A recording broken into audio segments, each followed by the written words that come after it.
दोस्तों, आज मैं आपको एक ऐसी रूह कपा देने वाली दास्तान सुनाने जा रहा हूँ जिसे सुनकर आपके पैरों तले जमीन खिसक जाएगी। क्या आपने कभी सुना है कि कोई स्कूल ही मासूम बच्चों का सामूहिक कब्रिस्तान बन जाए? जरा सोचिए, आप सुबह अपने बच्चे की उंगली पकड़ के उसे स्कूल छोड़ने जाते हैं, लेकिन कुछ ही दिनों में उस स्कूल से एक एक करके बच्चे हमेशा के लिए गायब होने लगते हैं। पीछे छूट जाती है तो सिर्फ दीवारों से रिश्ती हुई खून की महक और कभी न खत्म होने वाला एक भयानक सन्नाटा। आज की कहानी एक ऐसी ही जंगली भूतिया स्कूल की है जहां से बच्चे रहस्यमयी तरीके से गायब होने लगे। यह कोई मामूली मनगढ़ंत कहानी नहीं है, बल्कि उस खौफनाक मंजर की हकीकत है जिसे आज भी लोग याद करके थर थर कांपते हैं। अगर आपके दिल में जरा सा भी डर है तो इस वीडियो को अभी छोड़ दीजिए, क्योंकि आज रात का सन्नाटा आपसे बात करने वाला है। तो चलिए रूहों के उस नर्क के द्वार को खोलते हैं और कहानी स्टार्ट करते हैं। यह घटना 2007 की है। राजस्थान और मध्य प्रदेश की सीमा के पास एक सुदूर और बेहद कटे हुए इलाके में एक छोटा सा गांव बसा था। इस गांव का नाम था विक्रमपुर। एक ऐसा गांव जिसके चारों तरफ मीलों तक सिर्फ और सिर्फ इंसानी हड्डियों को सुखा देने वाला वीरान और सड़ता हुआ घना जंगल फैला था। गांव में सुख सुविधाओं की बात ही छोड़िए, वहां बच्चों की पढ़ाई लिखाई के साधनों की भारी कमी थी, जिससे वहां के मासूम बच्चों का भविष्य पूरी तरह से अंधकार के गहरे कुएं में डूबा हुआ था। गांव की सीमा जहां खत्म होती थी, ठीक यही से उस डरावने जंगल की काली पगडंडी शुरू होती थी। उसी घने काले और डरावने जंगल के बिल्कुल बीचों बीच एक बहुत पुराना अंग्रेजों के जमाने का टूटा फूटा और जर्जर स्कूल हुआ करता था। उस स्कूल की काली सीलन भरी दीवारें और चमगादड़ों से घिरे हुए कमरे चीख चीख कर गवाही देते थे कि वहाँ कुछ बहुत गलत हुआ है।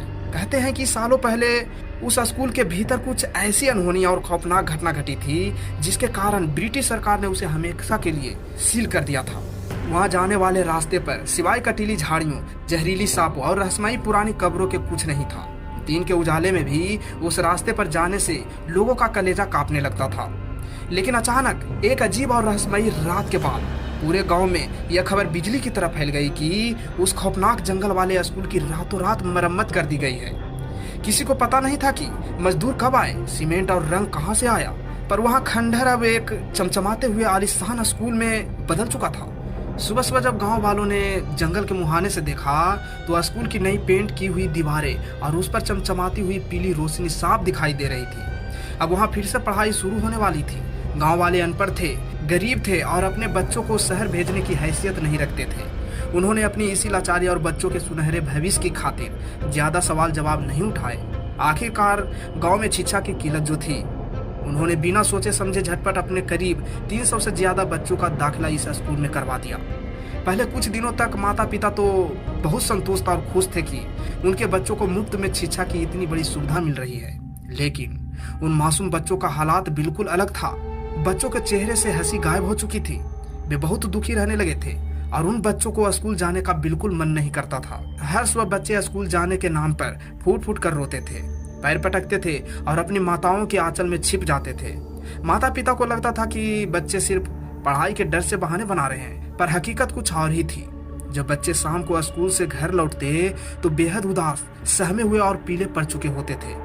बच्चे अपने माता पिता के पास बैठकर कांपती आवाज में ऐसी अजीबो तरह के रोंगटे खड़े कर देने वाली बातें बताते थे जिसे सुनकर किसी का भी कलेजा कांप जाए। बच्चे रोते हुए कहते थे, मम्मी मैं उस स्कूल में कभी पढ़ने नहीं जाऊंगा।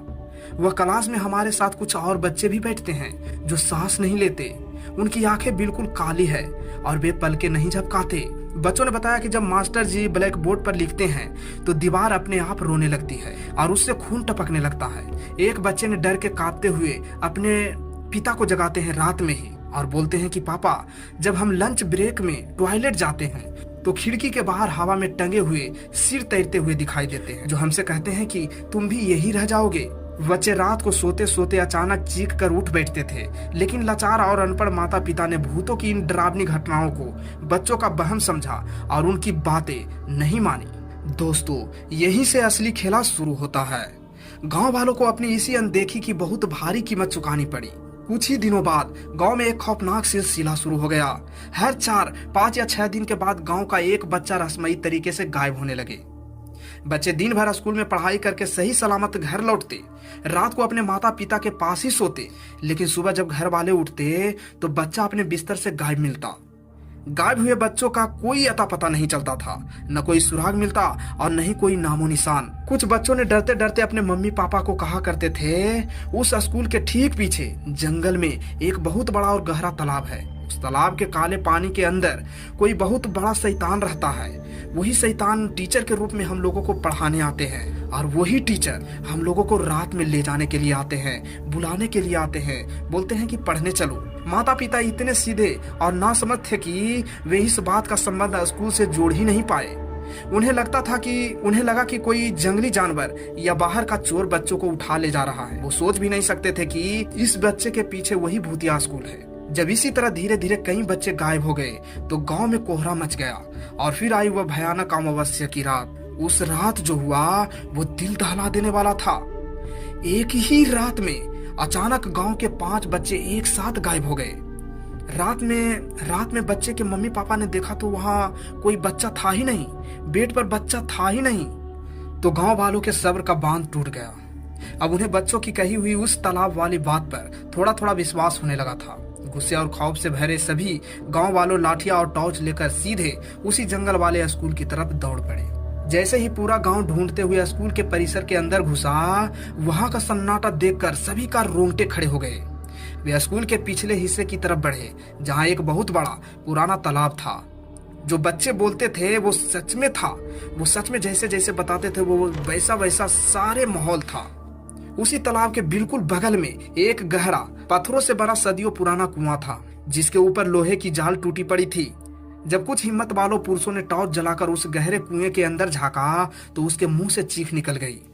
कुएं के अंदर अब तक गायब हुए सभी बच्चों के शव तैर रहे थे। यह खौफनाक मंजर देखते ही पूरे जंगल में चीख पुकार मच गई। सभी माता पिता अपने कलेजे के टुकड़ों को इस हालात में देखकर छाती पीट पीट कर चिल्लाने लगे और रोने लगे। बहदवास गांव वाले ने जब इंसाफ मांगने के लिए स्कूल की बिल्डिंग के अंदर भागे तो वहां का नजारा देखकर दंग रह गए। स्कूल के अंदर न तो कोई मास्टर था, न कोई हेड मास्टर और न ही वह गार्ड जो रोज रात गेट पर खड़ा रहता था। पूरा स्कूल पल भर में खाली और उजाड़ खंडहर बन चुका था, जैसे वहां कभी कोई इंसान आया ही ना हो। कोई बच्चा वहां जिंदा नहीं मिला। उस भयानक दिन के बाद से किसी भी माता पिता ने अपने बच्चे को उस रास्ते की तरफ भेजने की हिम्मत नहीं की। गांव वालों ने मिलकर उस पूरे स्कूल और रास्ते को कटीली झाड़ियों से पूरी तरह से ढक दिया और मुख्य द्वार पर लोहे की भारी परतें लगाकर उसे हमेशा के लिए सील कर दिया। लोग कहते हैं कि उस घटना के बाद से वह स्कूल पहले से भी कई गुना ज्यादा खतरनाक और श्रापित हो चुका है। आज भी रात के सन्नाटे में वहां से अजीबो तरह की डरावनी आवाजें आती है।